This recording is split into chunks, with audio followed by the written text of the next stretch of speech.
Okay, go. Okay, so this podcast is going to be on the electrical conduction system of the heart. It's on the back of page 2 at the bottom someplace, go find it.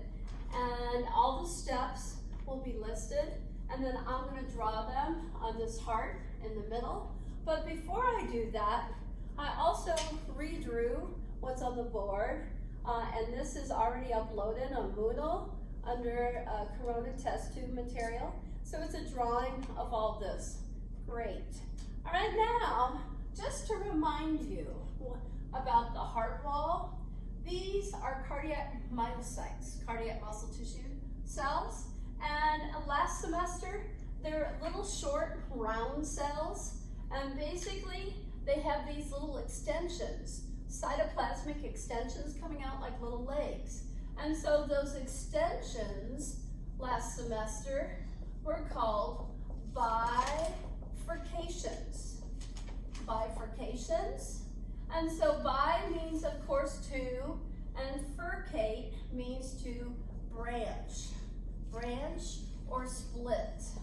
Branch or split. So like two little legs coming off on both sides, all right? Cardiac muscle cells also can have 1 to 2 nuclei per cell because they need to produce a lot of protein to keep that actin and myosin fresh. And so they're gonna have 1 or 2 nuclei. Okay, great. Now what's the special thing about these cardiac muscle cells? Some cardiac muscle cells, they're in such close proximity to each other, their cell membranes start to blend together.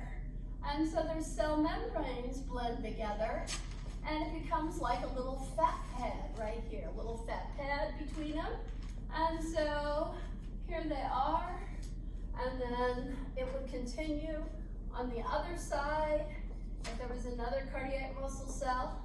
And so not all cardiac muscle cells have these. Nope, they are totally random in the wall here of the cardiac muscle tissue. And so only a certain number will have these blended cell membranes right here. So this thing is called intercalated disc. Intercalated disc. Okay? And so what is that?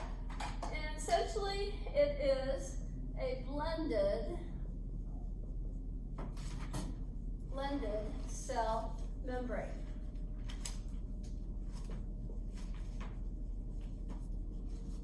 And so intercalated disc. Now, here is the heart. And I just drew a general one real fast. And so what I have here is basically to explain how the heart wall contracts and pushes the blood up and out. Basically, this outside purple layer is called the what? The outside layer of the heart, epicardium, right? And so epicardium, and of course you know that's what? Simple squamous ET and dense reg CT. Okay, great. Now the muscle layer of the heart is next, right here. And this would be the what? Myocardium. And you know what that is? CMT, cardiac muscle tissue. And then the inside layer of the heart, simple squamous dense reg, is endocardium. Okay, that's just a brief review. Keep you fresh on the heart. And so these are the heart wall layers. Right. All right, and a quick review. What kind of organ is the heart? It's a solid organ because of this wonderful septum going down the middle. So this side that has the tricuspid valve would be the right side of the heart. And this side with the bicuspid valve would be the left side of the heart. Right. And so you know that's the atrium and the ventricle is down below. And this is our wonderful septum dividing it. So solid organ, so the parenchyma of it, what's the predominant tissue that does the function for the organ? Cardiac muscle tissue. So the big P is CMT. And what's the big S? The stroma that's in between all these muscle cells underneath, feeding it and controlling it with nerve impulses. basically will be loose CT fin, right? So that's gonna basically, the stroma feeds it, cleans it up, and controls it with hormones and or nerve impulses. All right, so now that's enough of a review. So quickly, now we're going to talk about the conduction system of the heart. So what controls your heartbeat?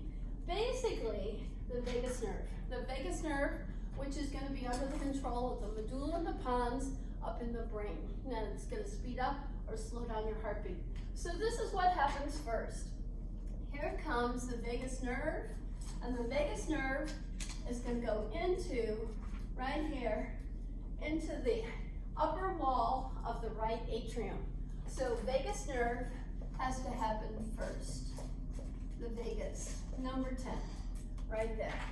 And so it's going to bring electricity in on its, basically what? What would you call those? Would you call those dendrites or axons? Those axons coming in there. And so the axons are going to bring the electricity in to the upper heart wall area on the top. And so basically, here comes the electricity. Now, right up here in this area, right up here in the cardiac muscle tissue, there's a bunch of intercalated discs right in here. A bunch of them right here, all up in here. Bunch of orange intercalated discs. And so right here, we're going to circle this area right here because that is the pacemaker of the heart, okay? That's the pacemaker. And so high intercalated disc right there. So this area is number 1. Number 1 is called the SA node.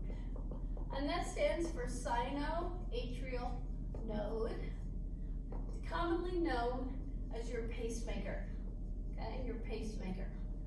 Okay, great. So now these little fat pads are going to get the electricity transferred to them, okay? And so the electricity is going to get transferred to the intercalated disc in this area, the pacemaker, and then this is going to send out the electricity to right here.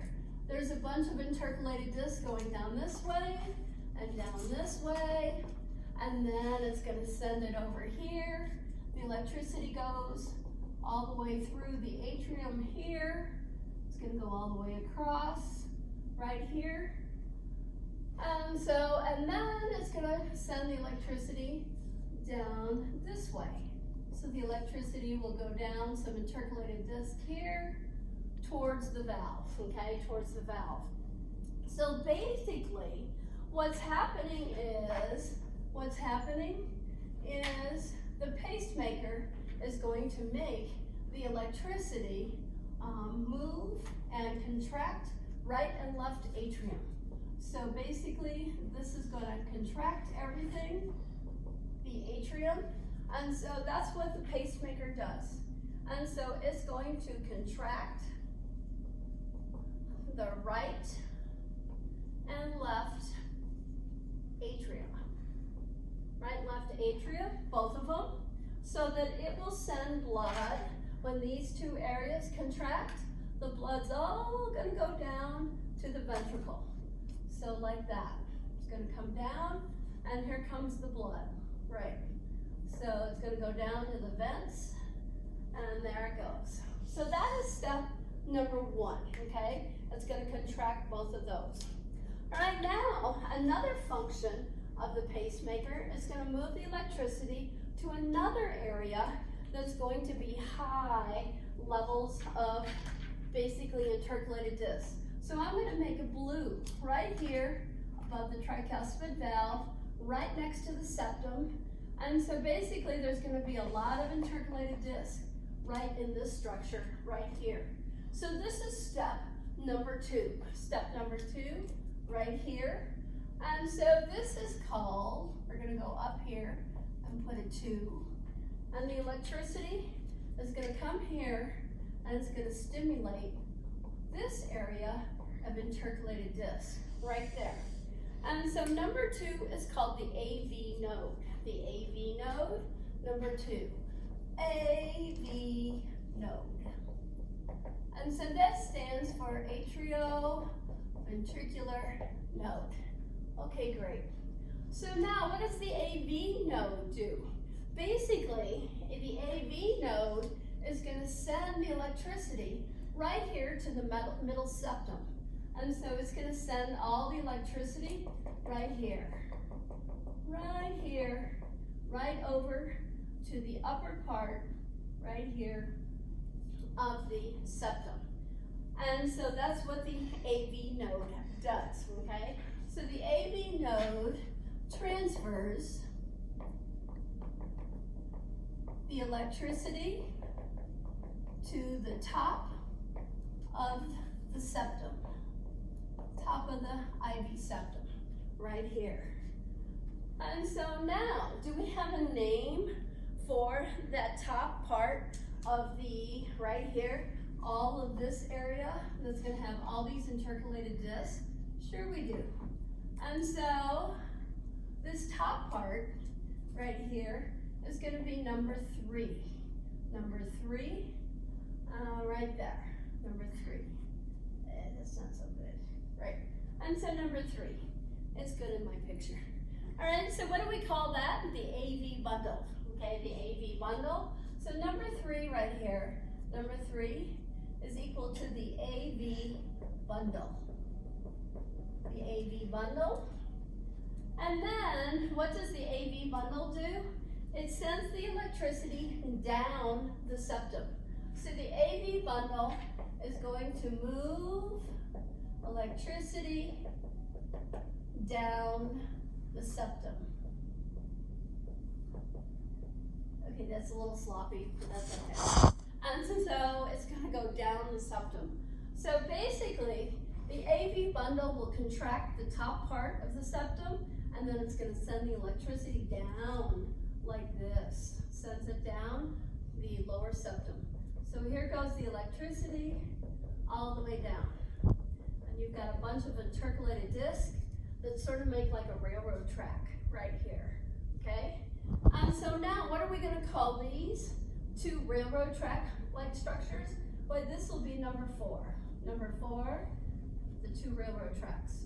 So this is number 4. And these are called the bundle branches, okay? And so bundle branches is number 4. And the bundle branches will contract the lower half of the septum and moves electricity to the outside wall of the ventricles. Okay, so here comes the electricity down the middle, and now it's going to make a turn. It's going to go up the outside walls of the ventricles. So these are both number 4s, like a railroad track. And now the last one I'm going to use is pink.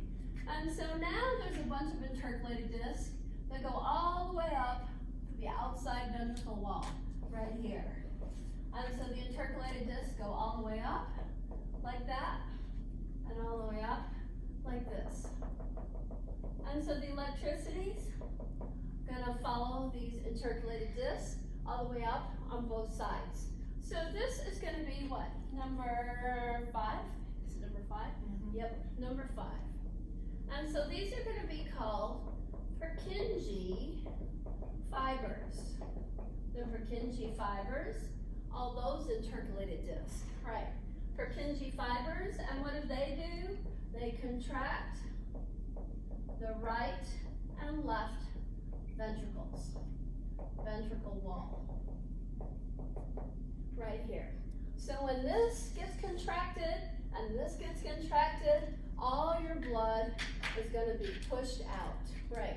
It'll be pushed out of, on this side, all this blood's going to go through this valve, the pulmonary valve, right here.